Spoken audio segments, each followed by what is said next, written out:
2022년 9월 26일 큐티 말씀입니다. 고린도전서 14장 26절로 40절입니다. 초대교회 예배가 어떤 형태를 가지고 있었는지 볼 수 있다는 점에서 오늘의 말씀은 그 가치가 참 높다고 볼 수 있습니다. 초대교회 예배에는 어떤 순서가 있었을까요? 26절입니다. 그런즉 형제들아, 어찌하여 너희가 모일 때에 각각 찬송시도 있으며 가르치는 말씀도 있으며 계시도 있으며 방언도 있으며 통역함도 있나니 모든 것을 덕을 세우기 위하여 하라. 여기에는 생략되어 있지만 떡을 떼는 성찬은 예배의 가장 중심에 있는 것이었습니다. 그 외에 찬송시가 있죠. 찬송시는 시편 찬송을 말합니다. 그러나 서신서 곳곳에 찬송시처럼 보이는 말씀들이 등장하는 것을 보는데요. 가령 빌립보서 2장에 나오는 너희 안에 이 마음을 품으라 곧 그리스도 예수의 마음이니 라고 시작되는 말씀 같은 것은 찬송시로 여겨지는 본문이죠. 그래서 찬송시는 시편과 그리스도에 대한 찬미의 고백으로 드려졌을 것 같습니다. 가르치는 말씀도 있었고요. 계시도 있었습니다. 계시는 29절과 30절에 예언과 같이 쓰인 것으로 보면 예언과 같은 말일 것입니다. 계시는 하나님께서 보여주시는 것을 말하죠. 하나님께서 그 예배 현장 속에서 깨닫게 해주시는 말씀이 있었을 텐데 그렇게 깨달아지는 말씀을 앞에 나와서 회중들에게 전하는 것이죠.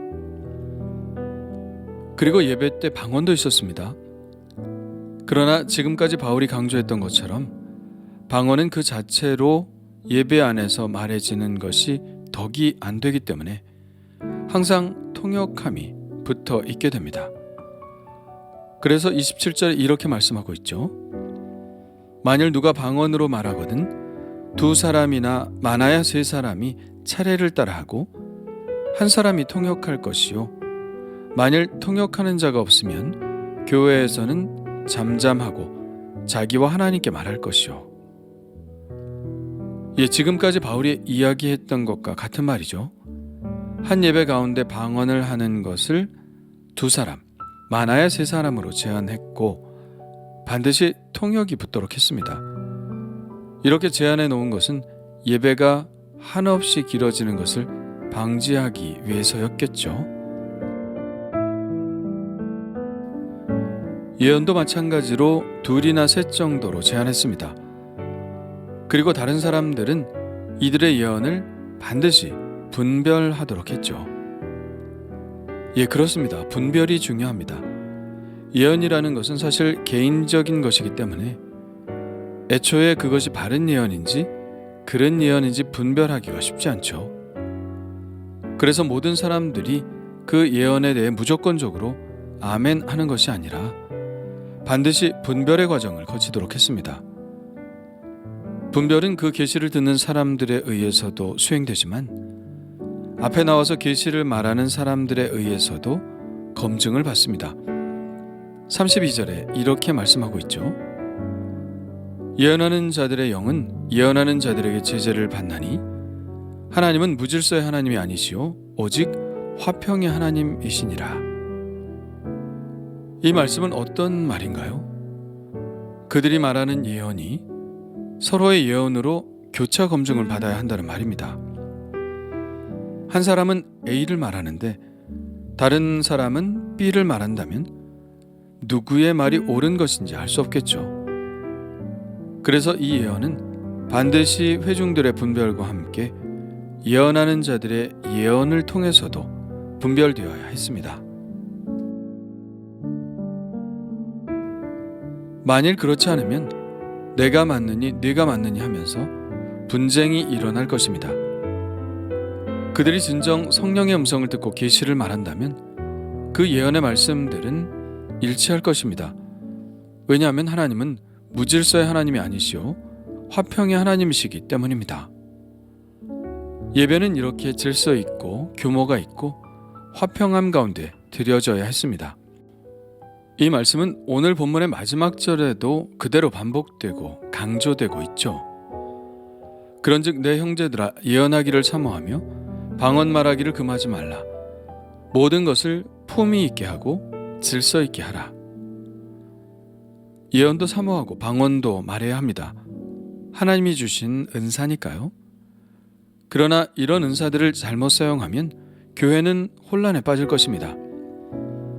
그래서 질서가 필요하고 품위가 필요한 것이죠. 한 사람이 말할 때는 다른 사람은 조용히 해야 합니다. 다른 사람이 말할 때는 그 말에 귀를 기울여야 하죠. 예배 안에서 이런 질서가 지켜질 때 그 예배는 화평한 예배가 됩니다. 이렇게 33절에서 마지막 39절이나 40절로 이어진다면 오늘의 본문은 매우 자연스럽습니다. 그런데 이런 자연스러운 맥락을 깨는 말씀이 중간에 등장하죠. 34절에서 36절 말씀입니다. 여자는 교회에서 잠잠하라. 그들에게는 말하는 것을 허락함이 없나니 율법에 이른 것 같이 오직 복종할 것이요. 만일 무엇을 배우려거든 집에서 자기 남편에게 물을지니 여자가 교회에서 말하는 것은 부끄러운 것이라.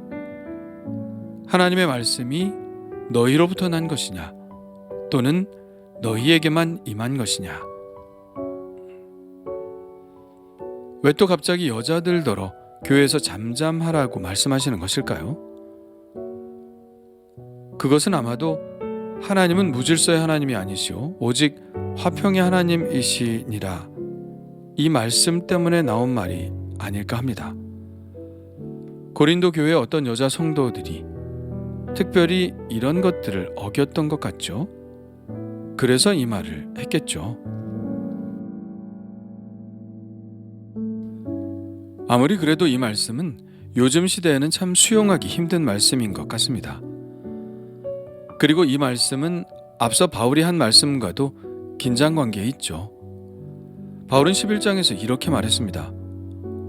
무릇 여자로서 머리에 쓴 것을 벗고 기도나 예언을 하는 자는 그 머리를 욕되게 하는 것이니. 바울이 이렇게 말했다는 것은 여자가 공중 예배 때 기도나 예언을 했다는 것을 이야기하고 있는 것이죠. 바울은 여자가 회중 앞에서 예언을 할 수 있으나 다만 머리에 쓰고 하라고 말하고 있죠. 그런데 오늘 말씀에서는 아예 교회에서 잠잠하라고 말씀하고 있습니다. 교회에서 여자가 말하는 것은 부끄러운 것이라고 말하고 있죠. 만일 서로 다른 서신서에서 이렇게 다르게 말했다면 상황이 다른 교회이거나 생각이 바뀌었거나 아니면 하나님께서 새로운 계시를 주셨거나 하는 것으로 해석이 가능합니다. 그런데 문제는 같은 서신서에서 이렇게 긴장관계에 있는 말씀이 동시에 써 있다는 것이죠. 그래서 혹자는 이 부분이 후대의 누군가에 의해 삽입된 것이 아닌가 조심스럽게 의견을 말하기도 합니다. 일단 전체적인 흐름을 깨는 측면이 있고 앞서 바울이 말했던 것과 다른 말을 하기 때문입니다. 그러나 이것은 조심스러운 의견일 뿐 검증될 수 없는 일이기에 그렇게 생각할 수도 있겠구나 정도로 받아들이면 되겠습니다. 어쨌든 바울이 지금 보고 있는 것은 예배 안에서 폐해가 일어났다는 사실입니다. 짐작컨대 그 폐해를 일으킨 사람들이 일단의 여자들이었던 것 같습니다. 바울은 33절에 하나님은 무질서의 하나님이 아니시오 오직 화평의 하나님이시니라 라고 말했는데 이 여자들은 교회에 이런 질서를 지키지 않았던 것 같습니다. 그리고 하나님의 말씀이 자기들에게만 임한 것인 양 다른 사람들이 받은 계시를 존중하지 않았던 것 같고요.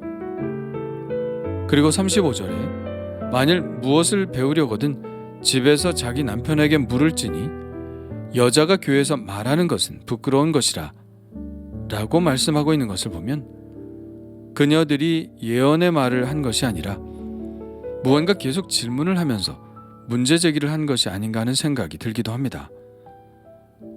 그래서 바울은 그러한 일단의 여자들이 일으킨 폐해를 보면서 그들이 교회에서 말하는 것을 금지시킨 것이라 생각되죠.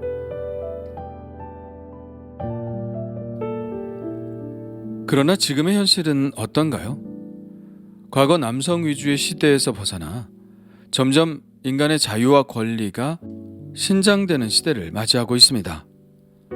수많은 여성들이 하나님이 주시는 성령을 받고 능력 있게 쓰임을 받고 있는 것을 우리는 보고 있죠.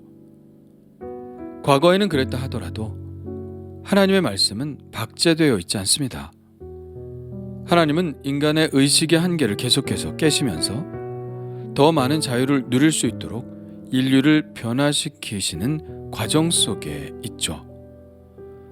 과거에는 우리의 인식의 한계 때문에 이렇게 말씀하실 수 있으셔도 이제는 더 각성된 인식 아래서 하나님은 새로운 말씀을 하실 수 있습니다. 그 역사의 현장들을 우리는 보았고 수많은 여성들이 하나님께 쓰임받고 있음도 보고 있습니다. 그러므로 이 말씀을 문자 그대로 받아들여서 여자는 교회에서 잠잠하고 아무 말도 하지 못하게 한다면 그것은 시대착오적이며 하나님의 새로운 계시를 거부하는 것과 같다고 하겠습니다. 지금 하나님께서 변화시킨 엄연한 현실 위에서 이 말씀을 바라보아야 하는 것이죠. 어쨌든 이 여자들에 관한 말씀은 오늘 말씀의 핵심적인 부분은 아닙니다. 괜한 논쟁을 할 필요는 없죠.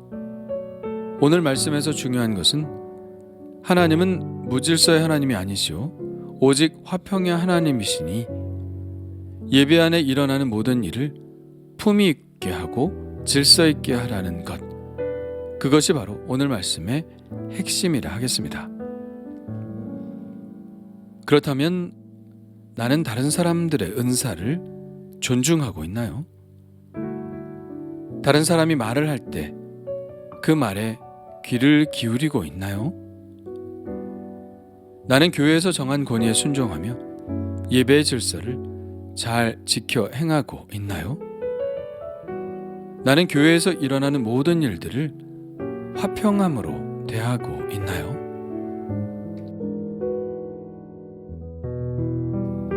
주님 감사합니다.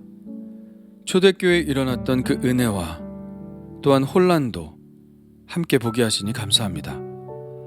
사도 바울과 같은 사역자들을 통해서 하나님은 질서를 세우셨고 진리를 가르치셨습니다. 많은 혼란이 있을 수 있었으나 질서의 하나님께서 바로잡으셔서 지금까지 우리가 예배를 통해서 하나님을 만나고 은혜를 경험하고 있습니다.